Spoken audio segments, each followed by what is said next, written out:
Lah kok gandeng cecake banter. Wah nek niki sone wis ora balekke. Alah, jos aku kula nyuwun niki Jan turuti. jos tenan. wis apa-apa keturutan. Iya. Remen bingah.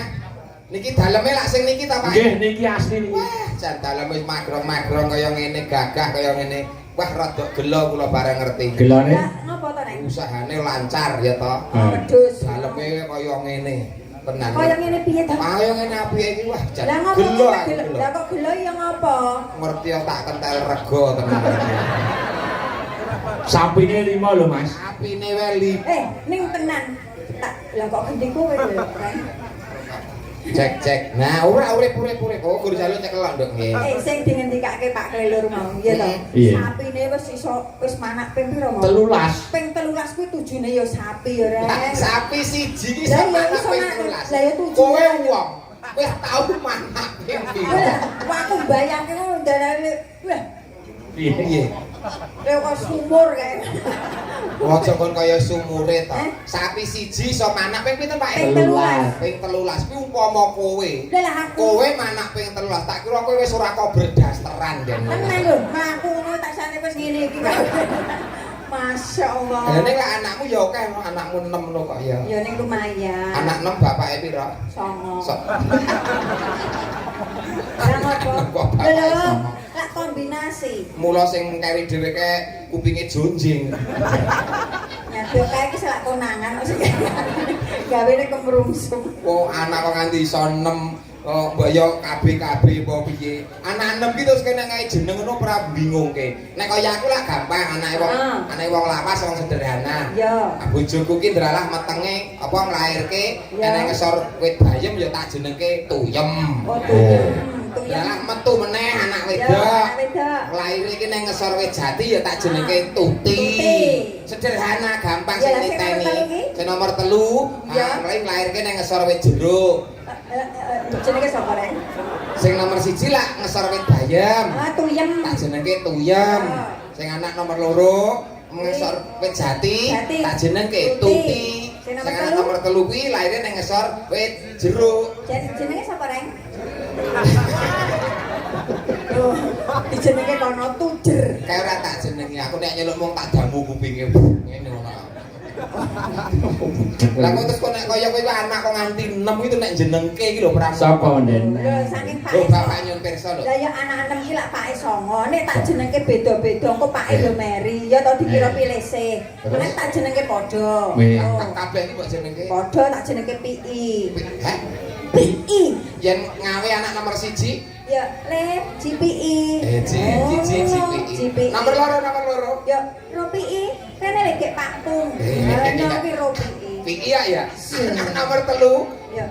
ROPI. Ayo gek nang sekolah. Oh, Mandi sik. iya. Ngono. PI ya. PI. Nomor 4. Kuwi ya 4 PI. PI ya. Dadi 4 PI. Anak nomor 5. Lah ki anak nomor 5 ra gem turu to. Ayo mau PI gek ndang bobo. Oh ya, nomor 1 GPI, GPI, ROPI, LUPI, 4PI, MOPI. Anak nomor 6. Kok wis kenal ke to. Aku wis kenal iki. Lah 6 PI ngono. Anak nomor kok ngantek akeh men. Ora tau leren to Den. Nah, anak kaya panjenengane Pak Klelur kuwi diprogram. Iso. Ya, 2 anak cukup kaya Pak Klelur. Ngono Pak Klelur ki nganggo metode KB. Piye? Hah? Angke wong padha babaran jalaran, ora ngerti perkembangane jaman. Anak akeh ragate larang, yen melu kabeh anake aman. Mula dulur kabeh wae senengi, bareng-bareng melu kabeh ayeme. Cukup anak loro wae, lanang wadon padha wae. Ana pilih, ana suntik, ana spiral. Yen dalange pilih plendungane. Apa enek kabeh nganggo plendungan? Tekono dalange. Oh, nganggo plendungan. Mula anake loro. sugih anak sugih rezeki iki nek mbah-mbah dhisik. Mbah biyen. Iya tenan. Iya. Nek sampean saiki kok sugih anak sugih rezeki. Wah, mumet nang sirah. Mumet. Nek jenenge wong bebrayan ku ya kudune duwe keturunan. Lho, Iya. kaya aku to 5 tahun biyen gak di anak. Lho. Anak pertama iki nganti 5 tahun. Iya ora ndang meteng-meteng aku. Lah terus isone meteng piye? Ya terus tak urutke. Maksudnya mbok pliriti. Tak urutke kok RT 1 atau kok RT 3. Dadine tak gilir. Square mbok urutke ke RT 1, 2, 3. Iya. Lah kowe metu ke RT 1 mlakumu prawis ngene iki. Nek sing penting lak yo ndang meteng. Iya. Jenenge wong sregep yo ngene Iya, iki. ora lali kanggo Mas. Masya Allah, sapa iki mau? Mas Agus kalian Mas Piji. Mas Wiji. Nggih. Nggih. Ramane lah. Nggih nggih. Nggih. Ramane Sitole. Iya. Mas Agus. Pinaringan sehat ya Mas Agus, Amin. Mas Wiji, lancar usahane berkah barokah. Amin. Amin. Warga masyarakat wonten ing Pencil ya Pak. Pencil sehat jasmani rohani Allahumma. Amin. Ora enek sing masuk angin, ora enek sing kena corona Allahumma. Amin. Amin. Syaratnya mudah saja, harus selalu rajin minum jamu tetes herbal bio moringa. Kene sing melu iklan terus ora tau eneng apa-apa. Pokoknya iki tetep tak sesel-seselke Pak.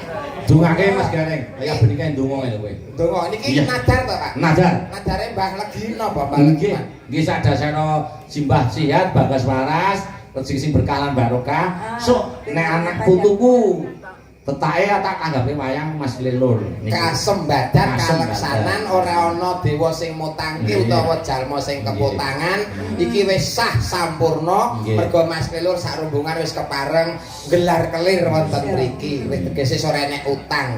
Muga-muga sedaya mamala saged Amin. sirna entek ketamplek kendang kentir kali kesintir kecemplung kedung kali bengawan keseser werambles ilang musna kecocok-cocok tunggak kayu jati Donaloyo tulak sawan Balindalan. Mbah Legimin sekeluarga sadun saturun pinaringan sehat walafiat Allahumma. Amin, amin. Masyarakat wonten Pencil pinaringan sehat Allahumma. Amin. Aja nganti do kena lara Allahumma. Amin. Ana sing masuk angin bar mriksani Pak Kelur kundur saking mriki pinaringan sehat Allahumma. Amin. Tombone mayar paribasan kita pelinjet mampet digrudul ngopet kiksep sauri sarem lerem tuncepi lomba abang ilang demit ora ndulit setan ora. Amin. Kuwi kembili panganane para penyanyi wak dendeng senengane gareng layan batang klangenane dalang. Ya ora apa. Bokong dilumahke. Aku arep ngomong arep tak genahke. Kok batang senengane dalang ki mau kudu digenake. Dunya kamu ana loro. Apa? Ana ana becik, ana lanang ana wadon, ana peteng ana padang. Terus? Dalang ki ya ana loro. Batangmu.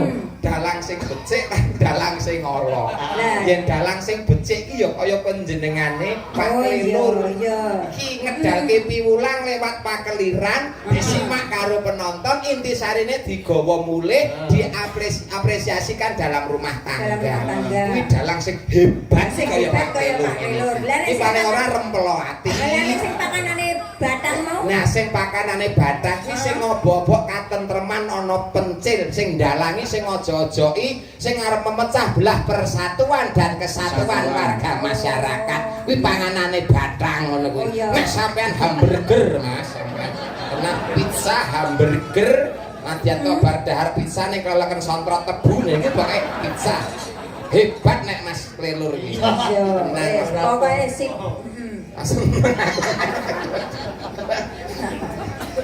karo kowe ndongake Mbah anu sik genti Ngono. Mbah Legimin. Mbah Legimin mugi pinaringan panjang yuswa, Amin. pinaringan sehat, pinaringan lancar usahanipun, lancar rezekinipun, Amin. berkah barokah nggih. Selamat dunia, selamat akhirat nggih, Mbah. Nggih, Oh, iya. amin, amin. Amin. Dongane kurang siji. Apa? Nggih, muga-muga warga mriki pinaringan rejeki ingkang murah gampang gangsar sing golek rejeki Allahumma Amin. Amin, amin. Siji neh muga-muga ijabah. Amin, tak amini reng. Ya Allah, nyun kopi ya Allah. Amin. Tak kira iki tenan donga sing kepiye bae nyuri kopi. Allah witekno kuwi ya donga lho. Ya donga.